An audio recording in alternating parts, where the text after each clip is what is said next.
right, thank you, everybody, thank you. All right, I want to first of all welcome you. Be seated, but welcome everybody. All right, to the platform. Those watching online, those in the auditorium, and those also watching by television. This will be our 32nd platform. It started 1st of May 2007. And we've had 2 editions every single year. The May 1st edition of platform usually addresses issues that have to do with the labor force, in other words, the marketplace. And in this particular edition, we will be dealing with innovating our way into the future as the theme. But we are looking at entrepreneurship and intrapreneurship. And when we talk about an entrepreneur, it's a person who recognizes an opportunity, gets an idea, recognizes a valid opportunity within the marketplace to develop a product or service, and at the same time, they build an organization behind that endeavor to sell it and also to protect it legally. We'll also be looking at intrapreneurship, which will be people working within the corporate sector who are developing products and services within organizations. And I believe that within these 2 groups of people, all the wealth in the world is created by them, and opportunities for other people to work is also created by them. And we have very powerful speakers. In fact, I thank God I'm not listed to speak at all, but just to make an introduction. And in making my introduction, so that I stay safe, I will also stand in my role as a pastor, so I speak from a spiritual angle. All right, in that way I am safe and secure. But I just want to mention 3 things here. First of all, people must understand you can attain to anything that your heart genuinely yearns for. And for that to happen, you have to banish this thought or idea that God has his plan for your own life is less than your own personal aspirations.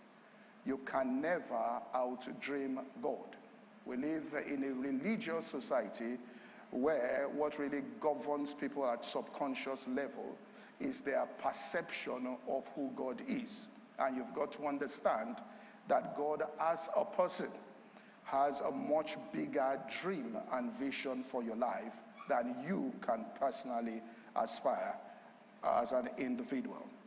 The next thing I would say is you must make sure you align your words with your purpose and your destination, and never surrender, right, your continuous declaration about the fulfillment of your dream, even in the face of apparent defeat.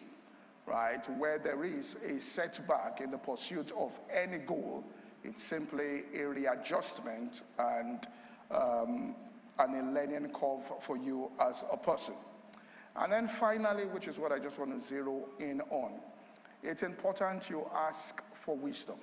And when I speak about wisdom, I mean wisdom when it comes to the way you treat other people and your attitude towards others. Without learning how to relate with others, managing your emotions, and seeking the good of others first, you will struggle to attain your goals. You know, when we started church and the church was struggling, we got to a point one day something happened. My father came on a Sunday service to come and see me. And he walked into the church and suddenly he noticed that we had put ACs all over the church, and I think he got the feeling that my son is getting a hang on this thing now. So he looked at me, and there were people all around greeting. He just said, "Follow me right into your office." We got into the office. He shut the door behind me. He said, "All I want to tell you is that no matter how gifted you are, there is the people factor in life. And if you don't understand that people factor, right, you can destroy everything that God is building in your life." You know, I heard Henry Ford took out 2 people once, and he wanted to hire an engineer, so he took 2 engineers who were qualified for lunch just to have an interview. When they got there, he spoke with them, chatted, didn't say anything about engineering, he didn't say anything about their competencies or their skills. So at the end of the lunch, as they went out, he told the other guy, I've hired you, all right, I'm not taking you. And the other guy said, what's the matter? You didn't talk to us about our competency, you didn't ask us any engineering questions, you didn't ask us about our skill, you didn't ask us anything about our background. How did you make your decision? He said, I made it in 2 ways. First of all, when they brought the food, you put salt into the food first without tasting it. He said, that shows me that you don't listen to instruction. You will have acted and you don't pay attention. The other guy tasted the food first and then he now put salt.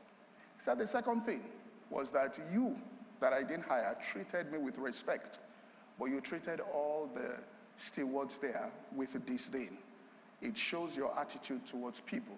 You are putting up a front for me, but your real nature when it comes to treating people is this way.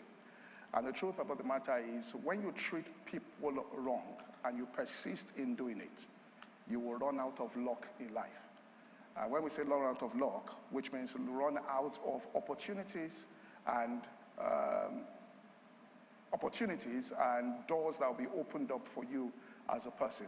And you'll be wondering why other people who may not be as gifted, may not even be as competent, are having certain doors opened onto them.